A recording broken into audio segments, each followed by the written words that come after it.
Time now for an update from Fox Carolina News and Fox Carolina Weather. Weather rates certified most accurate.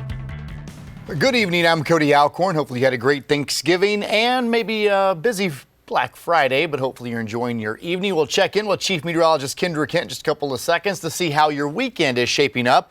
We do want to check in at foxcarolina.com. They'll look at some of our headlines, and unfortunately, folks, it was a deadly holiday weekend. The Highway Patrol has charged a man in Spartanburg County after a DUI crash there.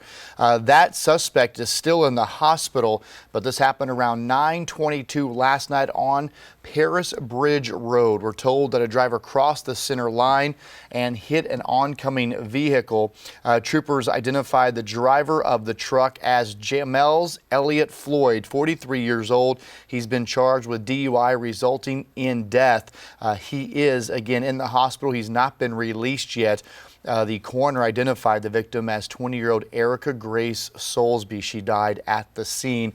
As soon as we get an update on this investigation and Floyd's mugshot, we will pass that along here on this article and on air. And in Anderson County, another deadly crash and a teenager charged with DUI.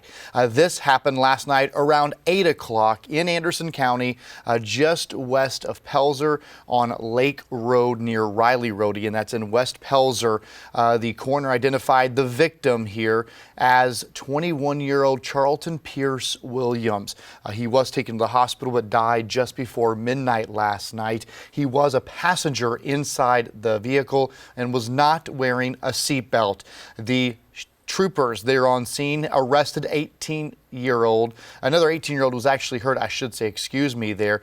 The Highway Patrol did arrest 18-year-old Justin Fowler and charged him with DUI. And our own Brooklyn Cromer is talking to the victim's family here. This is a picture of Charlton Williams. He was killed in this deadly crash. We'll have much more on that coming up tonight on the 10 o'clock news and, of course, inside our free Fox Carolina News app. And up in Henderson County, they are looking for a bank robbery suspect.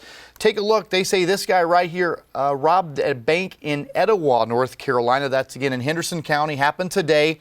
We're told this guy came in with all camouflage and that backpack there, demanded money, had a semi-automatic handgun. The FBI and the sheriff's office responded to the United Community Bank, and we are checking because they say they're working with Brevard police about another robbery back on November 6th.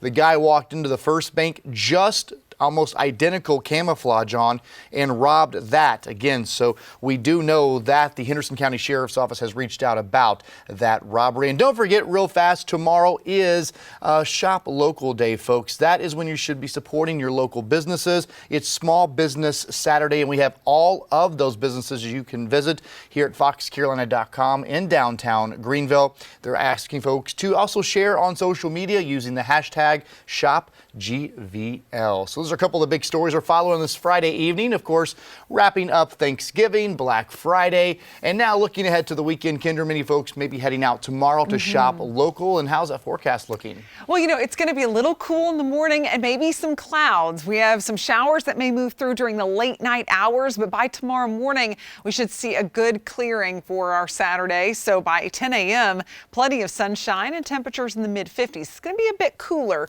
on Saturday than it was on Friday. 40s to start the day in the mountains, then we'll make it to around 51 by 10 a.m. So plenty of sunshine, highs in the 60s on Saturday area wide. And then as we head into Sunday, that's when our weather starts to change. And it's going to be in a big way for next week. We'll have rain in after about 6 to 7 p.m. So before that should be all right on Sunday. And then on Monday, when the rain moves out, the cold air sets up shop. We'll be dealing with the chilliest air of the season so far, just in time to usher in December.